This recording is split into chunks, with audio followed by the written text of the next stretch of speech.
Hello and welcome back to the mystery make-along. It is part number 8, I think. Anyway, I have as much of it on here as I can show you at a time. So I'm going to start moving it around so you can see some of the parts. And yeah. How pretty this is. We're going to do part number 8, which is going to include our next section. I'm going to turn it up so you can see. We're going to do 2 rows of variegated, and I did get it started. And I'm on row number 2. So this is where you would have started. No, it's on the other end. It's on the end where I am. So your first row you do in the back loop. The very first stitch I always go through both, but the very first row is on the right hand side, so you're going to be in your back loops. So you're going to do 2 rows of the variegated after you do your section of maroon, and I talked about it on the live, and I did say that I adapted because, as you can see, my maroon is only 4 rows, and that's because I ran out of yarn, and I said, well, this is a patchwork style. Nothing has to be exact.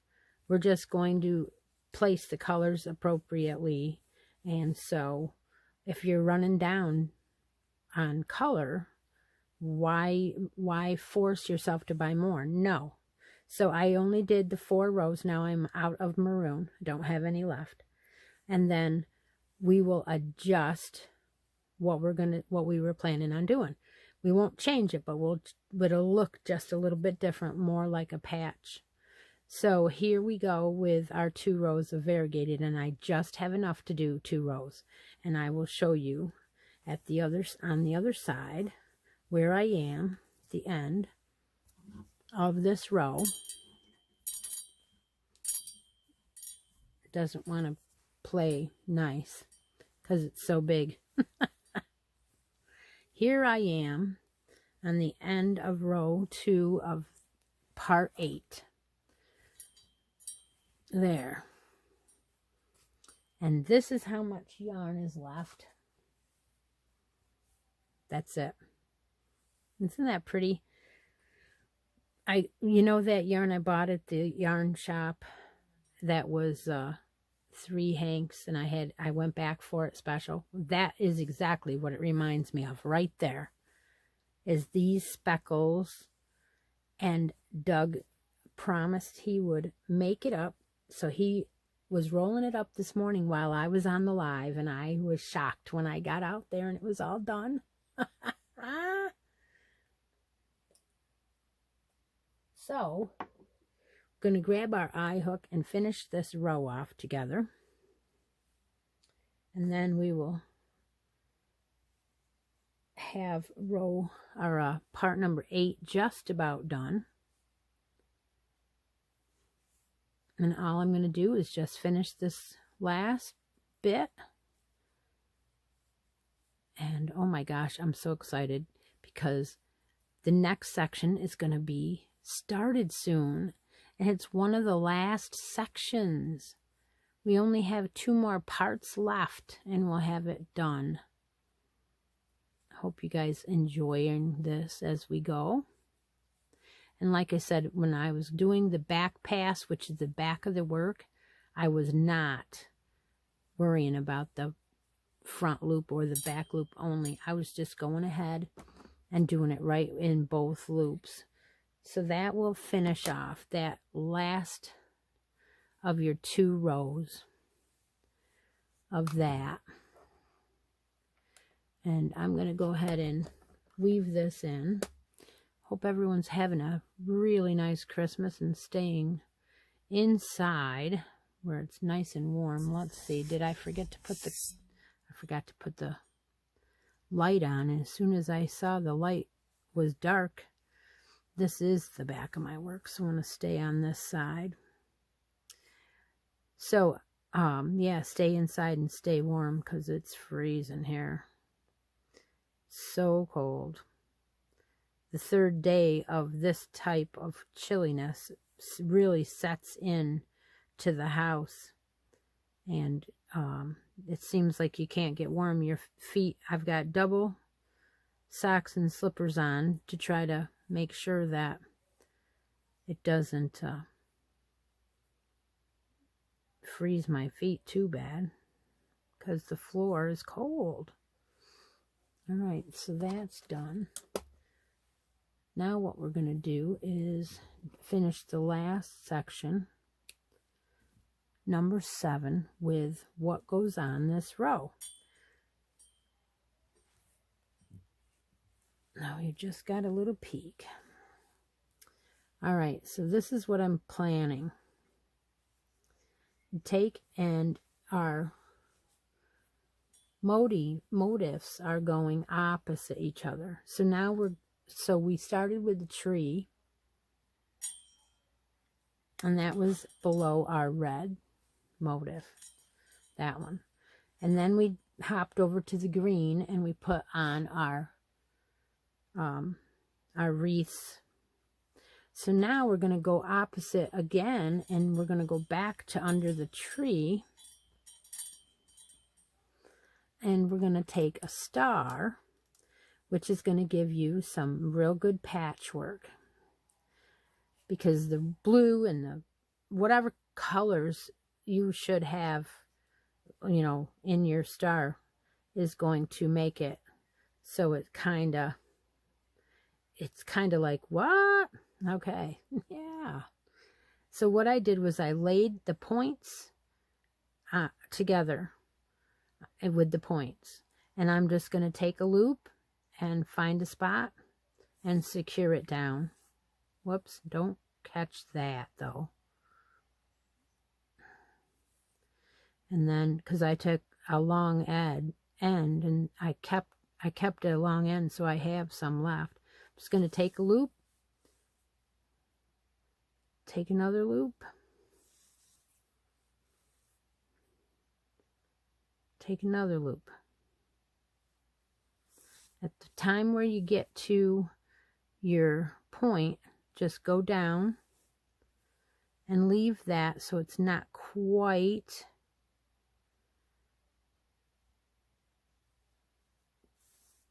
sitting up off your work like that.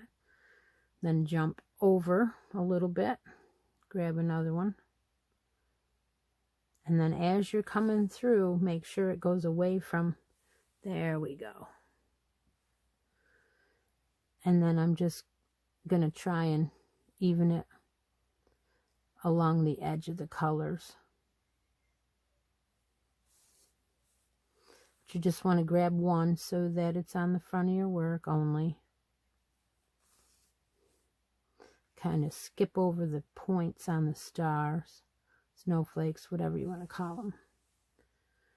And just kind of go down grab one and cross over, leaving that top part to fly around there a little bit. And look back and make sure this is, the point is here. And just grab another one. And make sure it stays on that side. Grab another one.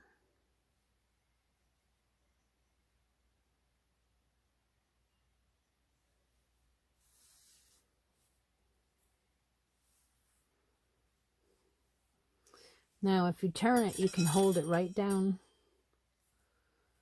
so that that stays there.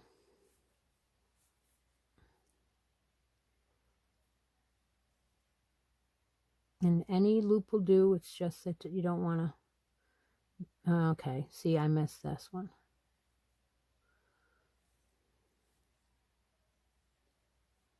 There. There we go. Find another one. There we go. Then I'm just going to go down and over here. I'm not really going through anything on the lower side. I'm just staying on the top. Line that star up. That point up with the point. There.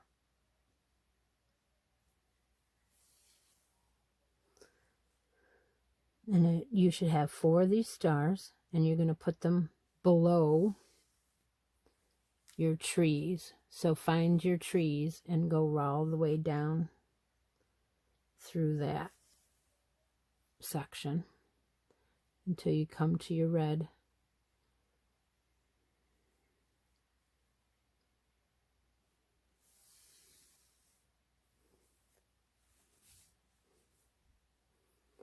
That is all there is to this.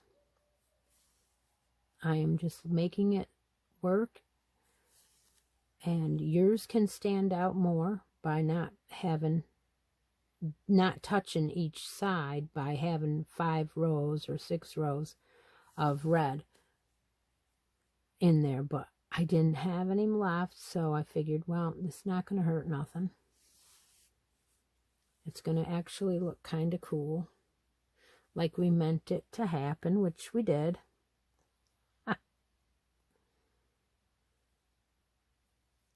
There we go. There was no way I was going to Hobby Lobby to buy any more yarn, because it would have been left over. You didn't need much, and it would have been all left over, and that is just not needed. All right, so I've come back around. I'm going to catch my last one here. That's it. Go back down through and finish it off.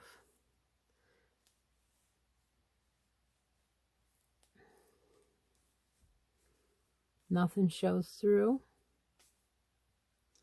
I'm going to go ahead and go under here a little bit. I know I have some blue there, but it's not going to show, because that's going to get cut off. There it goes. It's all gone. All right, that is that. I have 2 of these stars sewn on.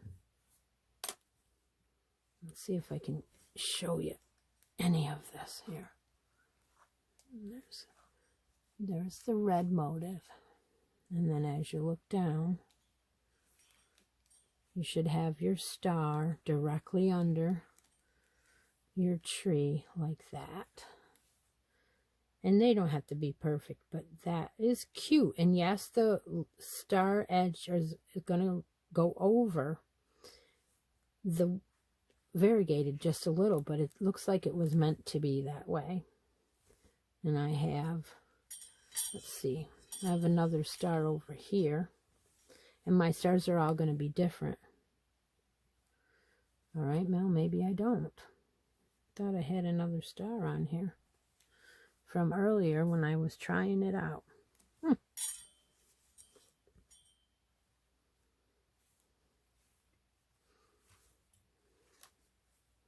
Yeah, I did it in the middle.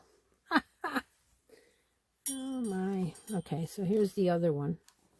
It's underneath. So that one looks a little bit different because it has some red in it. And I think that my other two have green in them. Yep. So I have one with green and one with a lot of blue. So that's going to be fine for the other 2 points. All right. I hope you're enjoying it. Like I said, that is part number 8. We've done 2 rows of the variegated and added our stars underneath 2 rows on 2 sections underneath our Christmas trees. So I hope you'll join me for part number 8. I'm going to have to get working on that. Take a moment out of each day and be creative, everyone. Talk to you later. Talk to you soon.